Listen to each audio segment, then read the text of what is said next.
C'était mûrement réfléchi. Après les élections législatives, j'avais dit au président du département, il faut qu'on développe le concept de la droite unie et élargie immédiatement. Je n'ai pas été forcément attendu, mais pour votre information, lorsque je suis parti aux élections législatives, M. Jean-Jacques Morel m'avait demandé si je ne voulais pas l'investiture du RN. Je ne voulais pas cet effet de manche, j'ai pris le temps de réfléchir. Et aujourd'hui, je suis décidé parce que je me retrouve dans cette famille politique qui a un socle de citoyenneté, il y a un socle aussi de patriotisme, il y a un socle aussi de volonté de voir autrement. Je trouve que les partis traditionnels, vous ne trouvez pas, se sont dilués. Je ne sais plus qui est-ce les LR. Et aujourd'hui, il faut reconnaître que le Rassemblement national a recentré les choses. Moi, en tout cas, je reste à droite et je me sens bien dans cette famille politique. Non, je ne crains rien. Et je vous redis encore une fois, les partis traditionnels ont failli à leur fonction. La gauche, la droite, le centre, le bloc central, ils ont failli à eux. Aujourd'hui, c'est 40% des électeurs qui se retrouvent dans le projet du Rassemblement national.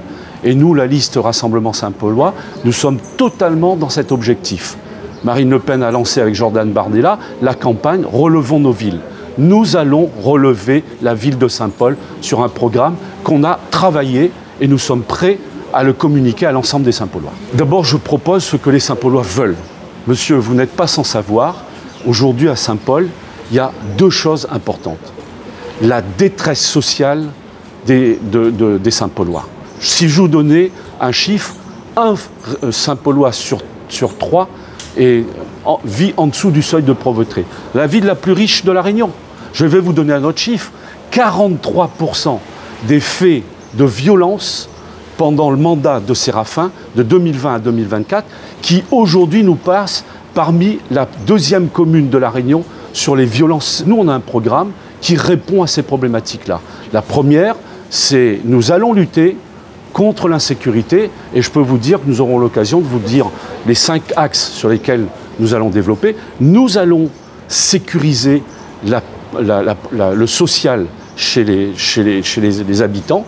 Nous allons aussi faire en sorte qu'il y ait plus, nous allons travailler sur le pouvoir d'achat, nous avons des propositions. Je vous donne un exemple, c'est qu'aujourd'hui, la facture de l'eau a explosé à Saint-Paul et ça a augmenté de 15 à 23%. Eh bien, figurez-vous que les Saint-Paulois sont complètement asphyxiés. Saint-Paul, aujourd'hui, c'est 47 millions qu'elle récupère en recettes sur l'octroi de mer. Nous allons redistribuer cette partie au social, parce que c'est normal que vous, comme moi, nous payons l'octroi de mer. Il est normal, c'est la justice sociale, nous allons rendre ça aux Saint-Paulois par un certain nombre de dispositifs qu'on va proposer dans le domaine social.